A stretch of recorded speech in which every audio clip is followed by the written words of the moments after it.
And I'm gonna tell y'all the truth about Canelo. Easy, man. Cakewalk. Easy. Y'all sitting up here, y'all praising this dude. This dude was nothing. Oh, bro, I know Crawford, and he's different. And see, the only thing different here is Canelo is not a bigger guy at that weight. He's not like he's standing 6'1", 6'2" like before. Terence Crawford's been amazing with everything that he's done, so. Floyd Mayweather issues a bold warning to Canelo Alvarez after training with Terence Crawford. Claims Canelo is easy work and reminds fans he beat him at nearly 40 years old. Floyd criticizes the constant disrespect toward American fighters, saying people act like Canelo is unbeatable, but in reality, he's not as dangerous as hyped. You could take a guy like Canelo, this guy could do, he can pick and choose who he want to fight. And I'm going to tell y'all the truth about Canelo. Easy, man. Cakewalk. Easy. Y'all sitting up here, y'all praising this dude. This dude was nothing. I was almost 40 years old when I cooked this dude. Easy. Y'all always disrespecting our fighters. Live, only on DAZN, June 28th. Jake Paul versus Chavez Jr. Buy now at DAZN.com/boxing. Jeff Mayweather sees Terence Crawford as a once-in-a-generation fighter. Ain't one with the rare ability to climb divisions and still dominate. According to Jeff, not many can move up and challenge someone like Canelo Alvarez, but Crawford can. Believes Crawford's style, discipline, and ring IQ put him on another level entirely. In his view, Canelo may be powerful and experienced, but Crawford is the more complete fighter technically and mentally. Jeff doesn't just see Crawford surviving, he sees him outclassing Canelo.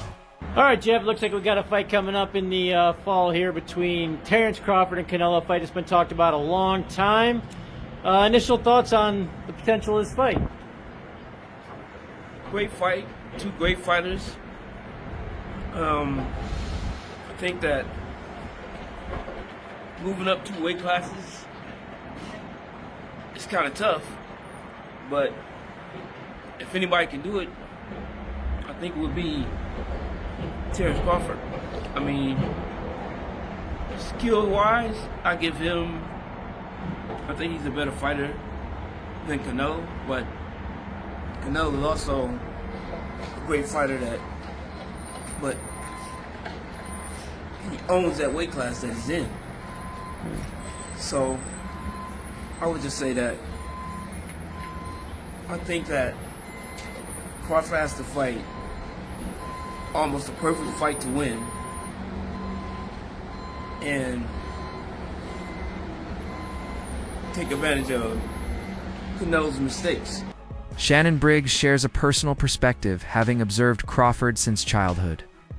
He says, watching Terence prepare for a mega fight like this is emotional, and he truly believes Crawford will not only win but stop Canelo.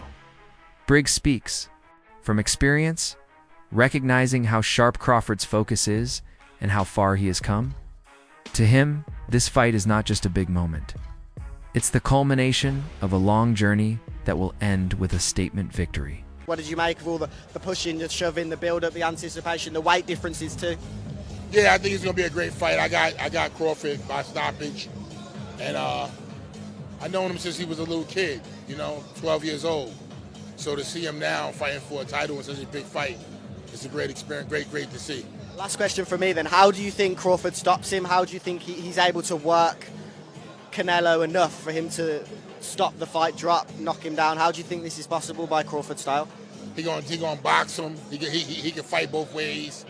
He gonna trick him up. One thing Canelo showed is that he can be outboxed. But I think this time in the late rounds, I think Crawford gonna have something for him. Shannon, always good to see you, my friend. You're the best, champ. Let's go, champ. Bernstein offers a more analytical breakdown, pointing out that Crawford's move up in weight isn't as daunting as it might seem. He observes that Canelo is no longer the same explosive force he was half a decade ago. Wear and tear, tactical shifts, and age have slightly dulled the edge Canelo once had. Bernstein feels that the current version of Canelo is beatable, and a disciplined technician like Crawford might be the one to prove it. Weight for Crawford to go up to. He started below 147, obviously, as a fighter, so he's going pretty far up in weight. Now, Canelo himself was a 154-pounder. So, you know, he went all the way up to 168, but there's a little difference there. And I think that that's a big issue. Now, whether that's enough to make it impossible for Crawford to win this fight, that remains to be seen. This is a different Canelo Alvarez. It's not the same one from 5 years ago, or 4 years ago, or even 3. So there's that. And then there's all the different eccentricities of each boxer. For Crawford, he's not going to hurt Canelo.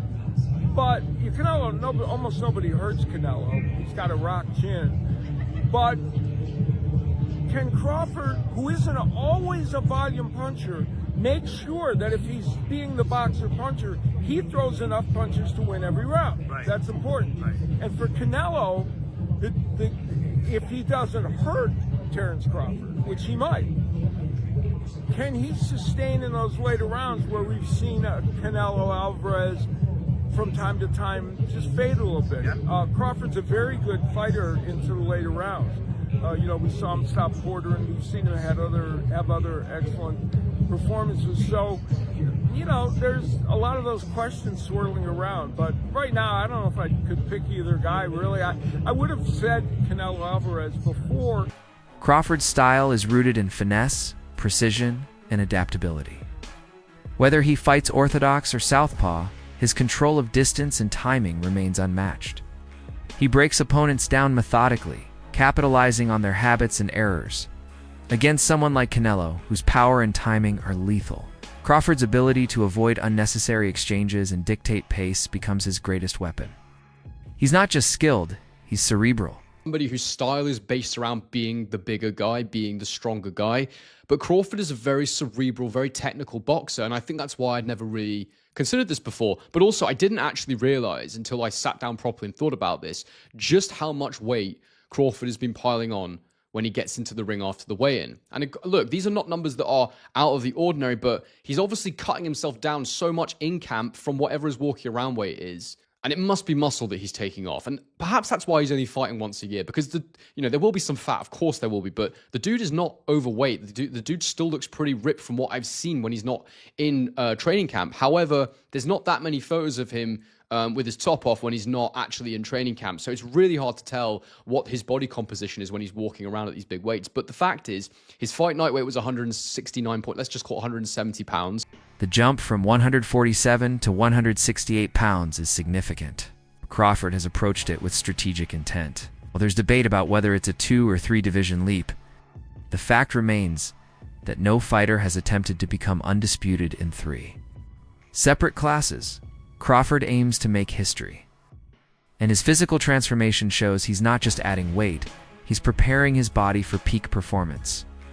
His conditioning remains elite, proving he's not simply bulking up, he's leveling up.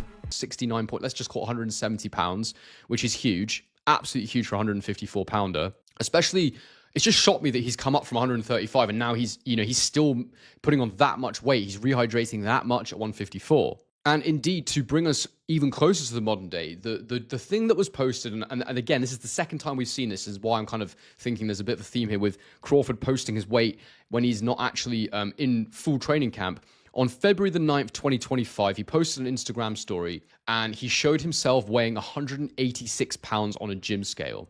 Now, that's so much bigger than I imagined Crawford would be. I never thought this guy would walk around at 186 pounds. Which for anyone who needs the conversion is just over 84 kilograms. And now look, it's not an unthinkable weight for someone, but for someone who has fought as low as Crawford has, who is generally as lean and as in shape as Crawford is, that's a lot of weight. I've tried to find photos of Crawford from around that time, and I can't really dig anything out to show you what he was looking like at that weight.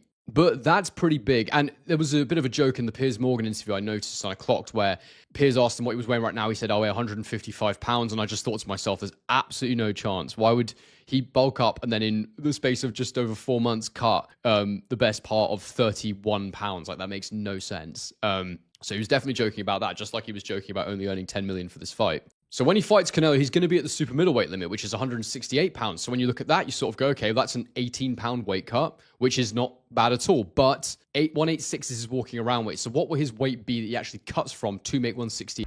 That's it for today's video. Stay tuned until next.